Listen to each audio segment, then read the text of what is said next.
Welcome back to the Chicago Bears franchise. We are in season 2 here. So the off-season video got corrupted and wouldn't upload to YouTube. And then the first episode, I played a game for the first game of the season, and it didn't record properly either. So I had some big time issues with my PC recording videos. So basically, on this episode, I'm going to go over all the moves we made in the off season, kind of a recap video, and then we're going to get into the game 2 of the season. So it's going to be a quick overview of what I did in the off season. Quarterback, same position. I ended up signing Cordero Patterson as a mentor for Tank Bigsby, who we got in the draft. And then we kept Ebner. Bigsby has star development trait, and I think that'll help with Cordero Patterson being a mentor. I'm hoping that he gets a boost in his dev trait to superstar. Pretty good stats across the board. He was like a second round pick, I believe, maybe third, I can't remember. So there was that. Fullback, we switched. We got Bid Mason. We got rid of our other guy. I don't really use fullbacks too much. We signed Odell Beckham Jr., who was a free agent. We ended up trading a couple. We also got this guy, Cornelius Johnson, as a rookie as well. We made a couple trades to get more draft picks to sign more rookies. I thought that made a lot more sense. We did end up with the third pick because of our record, so we had a pretty good draft pick anyway. Tight end, we kept Komet. He's decent. We ended up signing Juwan Johnson. We actually moved St. Brown from the wide receiver spot to tight end. I needed another tight end. I didn't need a receiver, but he's got a big body.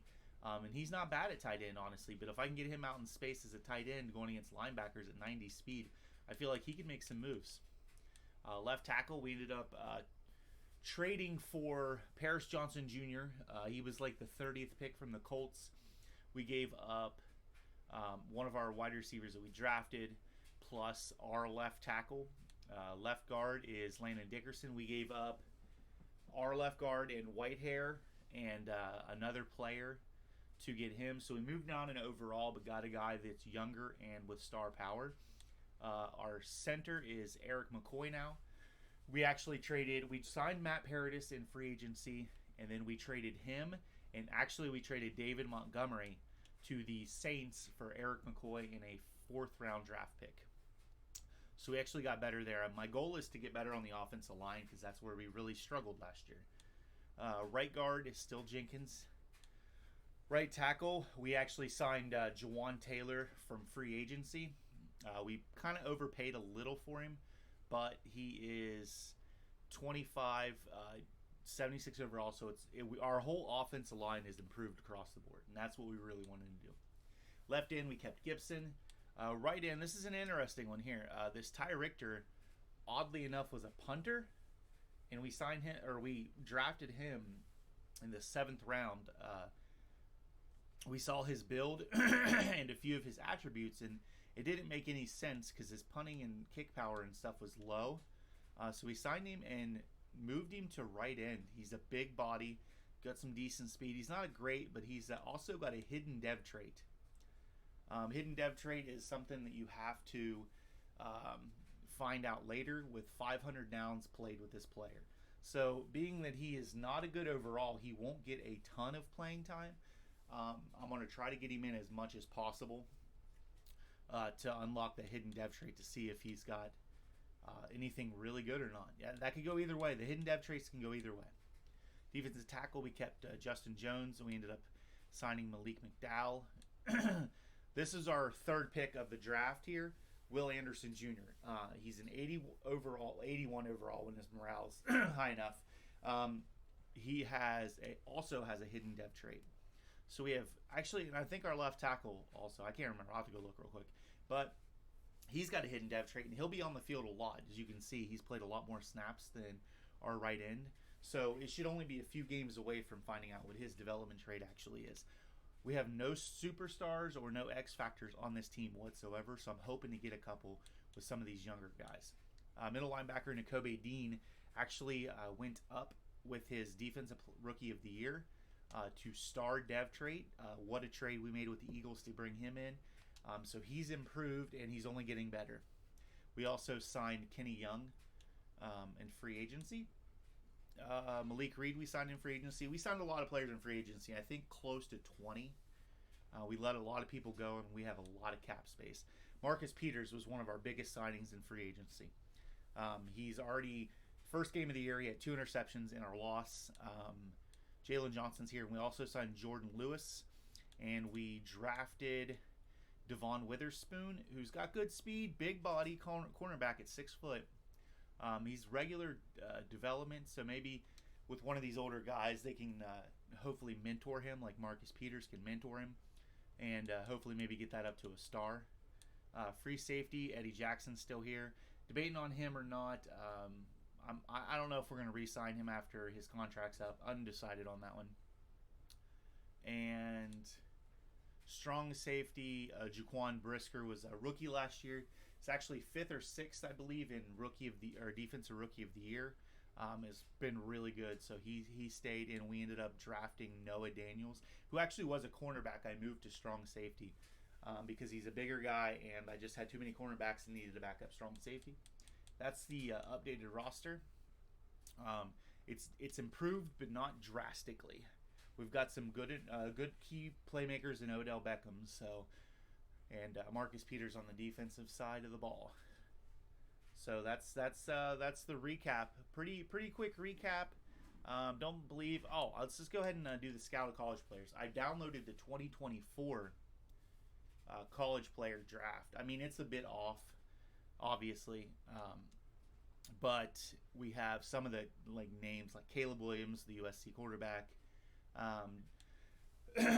Jack Sawyer is a left outside linebacker for the Buckeyes. Quinn Ewers is quarterback for the Texans. It has everybody that they think is going to go. Brock Bowers is a phenomenal tight end from Georgia. So we've got a lot of the one I was excited and I think I might try to go after is actually Marvin Harrison Jr. He's an amazing wide receiver out of Ohio State. And obviously you can see the namesake of his father, who was an amazing NFL Hall of Fame receiver for the Colts for years. Might try to go for him. Can't imagine I'm going to be keeping some of these other guys. Beckham might stick it out, but some of these other guys, I don't really care for Chase Claypool. He doesn't block at all. So these are some of the guys I'm going to go after, like halfback. I'm thinking I'm going all in on Tank Bixley. But if Travion Henderson is there, I mean, I don't know about, I don't know if I take this guy or not. He's very talented, but if I can get him at a decent draft pick, why not? So this is the 2024 draft. That's going to be a long way down the line. I'm going to be playing a lot of games. So that's how that's going. We actually lost week 1 to the Atlanta Falcons. It did not go well at all. We got our asses kicked. And I'm assuming Kyle Pitts is offensive player. No, he didn't actually get it. He had 245 yards receiving on us with 2 touchdowns. So that's just our team's still has a lot of work in progress to do here. I have adjusted the sliders a tad. I've noticed that my team has every penalty called against them, and in the 6 to 10 games I've played in franchise, not just this one, other ones, I've had every penalty called on me, and there hasn't been a single penalty called on the computer. So the sliders are definitely askew. Same with I have fumbled several times. The computer hasn't fumbled once. Or no, they fumbled 1 time, actually. And I fumbled probably 10. So the sliders are definitely askew. Needed some work, so I went to YouTube to see if there was anybody that had realistic sliders, because that's my whole goal, was to make this a realistic rebuild, realistic gameplay. I don't like the 400 yards rushing, the 50 to 40 some score point games every week. It happens occasionally, but it's more in the 20s and 30s. Realism. This is basically what I'm going for, is the most realistic Madden gameplay possible, which is kind of hard to do with EA.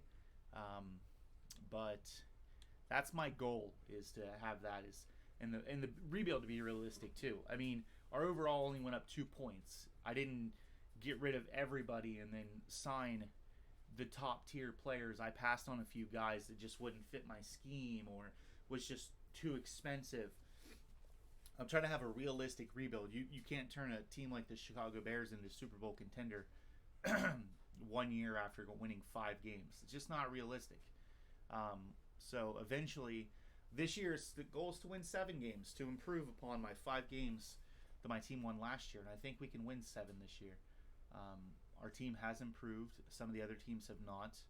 So that's the ultimate goal here. But thanks for watching this one. This is basically a recap of everything that got corrupted and just didn't record correctly the first time. So it was a quick one.